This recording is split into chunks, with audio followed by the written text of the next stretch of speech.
J'imagine que tu gagnais aussi forcément bien ta vie. Qu'est-ce que tu allé te foutre à sortir? Pour la petite anecdote, je suis sorti de l'école, j'avais un prêt, je crois 30 000 € à rembourser.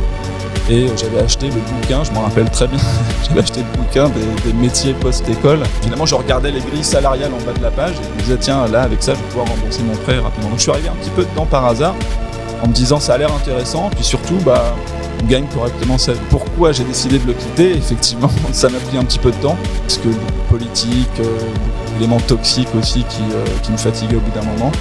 Et puis, à un moment donné aussi, je me disais, finalement, il y aura des petits jeunes qui arriveront, puis qui me remplaceront naturellement, parce que voilà, on n'est pas Superman, et il fallait jusqu'à 2h du matin, jusqu'à pas d'âge, c'était pas mon ambition non plus. Et puis, il y a un membre de mon équipe qui est venu me voir un jour en me disant, écoute, je vais pas rester dans ce métier non plus 40 ans, j'ai envie de créer une boîte. Et puis je l'ai regardé, je lui ai dit, écoute, moi aussi. Donc on a commencé en fait à déjeuner toutes les semaines et à se dire, on devait arriver chacun avec 3 idées chaque semaine. On a pris un petit peu notre temps parce qu'il y avait aussi la crainte pour moi perso de tout quitter, quoi, hein, c'est pas simple, hein, tu l'as dit, le confort et tout. Il y avait un peu le saut en parachute dans le vide et puis la porte était ouverte, quoi, je sentais le vent et tout, je me suis dit tiens, je saute pas et puis je pense que c'était un saut en tandem, donc comme on était deux, c'était plus simple, quoi.